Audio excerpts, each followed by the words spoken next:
placé cette manifestation dans un contexte. Initialement, le Front commun avait souhaité organiser sa marche le samedi 2. C'est cela. À partir sur le VGE jusqu'à la place de la République.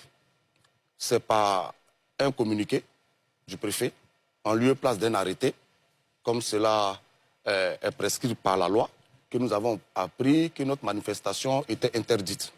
Par la suite, on nous a offert deux possibilités, parce qu'on nous refusait le VGE. On nous a offert soit la commune de Cocody ou la commune de Yopougon pour la manifestation. En fin de compte, nous avons donc opté pour la commune de Yopougon et nous avons prévu la manifestation pour le 9, dans un esprit bien entendu républicain, même si les raisons évoquées par le préfet pouvaient être sujets à discussion. Mais étant donné que c'était la célébration de la fête de l'indépendance, nous n'avons pas voulu laisser la polémique s'installer. Faire un bras de fer. Nous avons donc entamé les mobilisations en direction de nos militants pour les inviter à participer à cette marche. Et nos camarades commis à la mobilisation, pendant qu'ils étaient sur le terrain, qu'ils organisaient des rencontres, le jeudi, ils sont envoyés à la préfecture de police et ils sont interrogés jusqu'à 5 h du matin. Je précise 5 h du matin.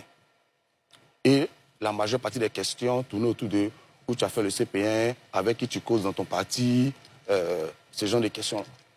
Parce que cela pourrait s'interpréter comme une volonté de boycotter la mobilisation qui était en train de se mettre en place. Ils ont été libérés à 5 h. Nous n'avons pas voulu rentrer dans la polémique. Nous avons continué de faire notre travail parce que nous étions convaincus que les Ivoiriens répondraient présents à notre manifestation. Le vendredi, 3 autres cadres du PPACI ont été convoqués à la préfecture de police.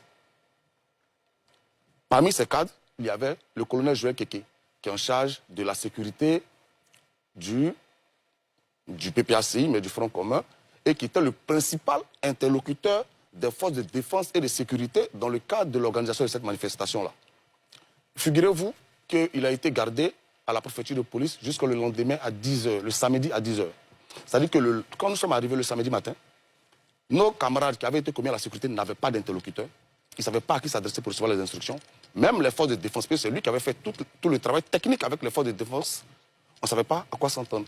Tout cela laissait penser qu'on voudrait qu'il y ait du grabuge à cette manifestation pour faire payer cela aux organisateurs. En dépit de tout ça, nos camarades sont restés mobilisés. Et la manifestation s'est déroulée dans un esprit bon enfant.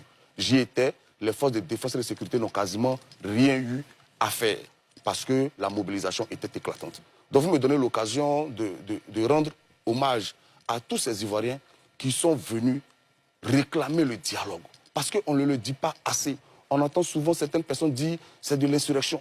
Ces messieurs que vous voyez, ce sont des hommes politiques. Et quand je dénonce ce qui se passe aujourd'hui, nous ne demandons pas de faveur. Nous souhaitons simplement que les droits de nos camarades soient respectés. Monsieur Dirassouba, figurez-vous, j'ai entendu ici le procureur parler, mais nos camarades qui ont été arrêtés dans le cadre de l'enquête sur le bus, on ne sait même pas où ils sont détenus. Personne n'a pu les rencontrer jusqu'à ce jour, ni leur famille, ni leurs avocats. C'est à la télé qu'on les a vus dans une sorte de justice spectacle. Et après, on interroge nos camarades de la préfecture de police et on les met en face des déclarations que ces individus-là auraient faites. Mais ils étaient interrogés en l'absence. Au niveau du PPACI, nous avons les avocats du parti. Donc ces militants ne peuvent pas récuser les avocats du parti. Parce que quand on arrête quelqu'un, il y a une constitution d'avocats qui s'est faite. Mais on ne sait même pas où ils sont détenus jusqu'à ce jour. Personne n'a pu les voir. Ça fait bientôt une semaine. Et on prend des hommes politiques, dont des personnalités qui occupaient de hautes fonctions dans ce pays, et on les infantilise, on les humilie de la sorte. Figurez-vous que, par exemple, le ministre Lida Kwasi, c'est le lendemain, il a commencé à être interrogé à 22 h. C'est le lendemain à 15 h qu'il a pu avoir quelque chose à manger. Quel est le message qu'on veut passer? Et moi, écoutez, moi, je suis désolé, je pense que nous sommes des hommes politiques. Et je le répète, nous ne demandons pas de traitement de faveur. Nous demandons que nos droits soient respectés. Nous avons la liberté d'expression qui est garantie. Et ce que nous faisons, le seul tort que nous avons, c'est de ne pas être d'accord avec la gestion actuelle du pouvoir. Et pour cela, nous demandons qu'un dialogue s'instaure pour régler ces problèmes. Mais en lieu et place, qu'est-ce qu'on nous sait? C'est une véritable répression qui s'abat sur nos camarades. Tous ceux qui sont aujourd'hui chargés de la mobilisation PPACI, ils sont handicapés Mais souvent, ça frise le ridicule. Je vous donne un exemple simple. Monsieur Blaise Las, on finit de l'interroger, on lui interdit de sortir de la ville d'Abidjan. Blaise Las, il habite en dehors d'Abidjan. Il fait comment? C'est-à-dire que toutes les fois qu'il doit aller chez lui à la maison, il est en infraction. Quoi, Justin, il travaille à Korogo. On lui interdit de sortir d'Abidjan. Et il est obligé de dire, ben, en fait, vous savez que je travaille à Korogo, et puis on réaménage. Oui. Donc nous pensons que... Moi, j'étais venu ici ce soir pour que nous ayons une émission pour parler de cette marche qui a eu lieu. Et rappeler aux Ivoiriens que le samedi prochain, le président Laurent Gbagbo leur adresserait un message depuis la place Figaro. D'accord. Mais je vais terminer là-dessus. Oui, allez-y, parce que là, j'ai eu au téléphone les camarades du parti par rapport à ce qui se passe à la préfecture de police. Oui. Et j'ai écouté aussi le procureur. Excusez-moi, j'ai été très mal à l'aise. J'ai eu l'impression que c'était quasiment des menaces qui étaient dirigées à l'endroit de l'opposition. Quand on va disséquer des vidéos de manifestations pour savoir qui a fait une crise xénophobe, qui a fait... Donc ce soir, sans vous remettre en cause, moi je proteste. Je proteste avec cette manière inhumaine. Je proteste avec cette manière inhumaine de traiter les opposants politiques.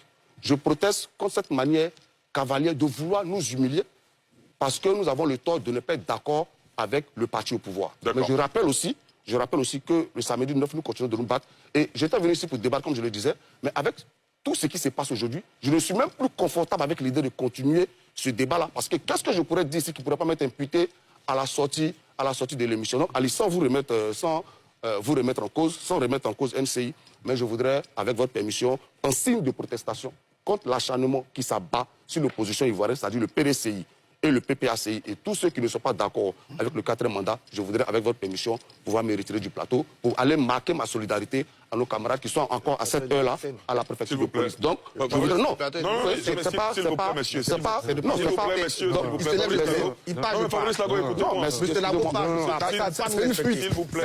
une fuite.